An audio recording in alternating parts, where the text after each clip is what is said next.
ننګرهار امنیه قوماندانۍ اړوند نشه یي توکو سره د مبارزې مدیریت له لوري د یو شمېر سوالګرو سره نغدي مرسته ترسره شوه.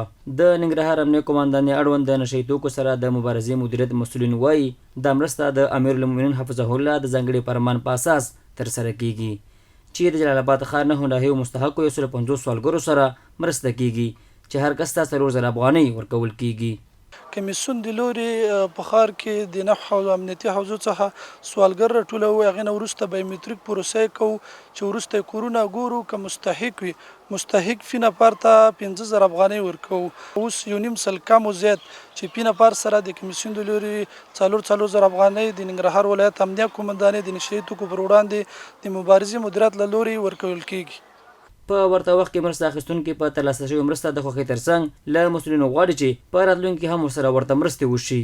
د دې مرستې نه یو جهان مننه زموږ د اماراتو کړي که مجاهدو زموږ کړي ښه یوه نړۍ مننه د دغې مرستې نه زموږ چې هغه به وارم ما وړه او غوړي بچو یې له پې واغسته په روزي اختر کې دواوې مې بچو مې کړي مام کړي دي.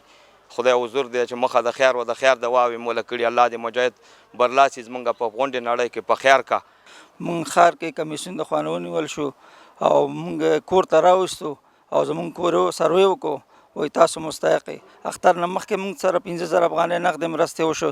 اوس بیا مونږ راغوښتو انشاءالله بیا 15000 افغانۍ نغدې مرستې دي او مونږ دا بار غواړو چې دا مستحقین ته هم دغسې کومکونه همیشه دپاره غواړو چې د ننګرهار امنیه قوماندانۍ اړوند د نشه یي توکو سره د مبارزې مدیریت مسؤلین وایي له سوالګرو سره د مرستو لړۍ له تېرو 2.5 کلونو راهیسې شروع شوې چې د لوی اختر وړاندې ننګرهار کې 280 سوالګرو سره 14,15,000 افغانۍ نغدي مرسته ترسره کړې ده.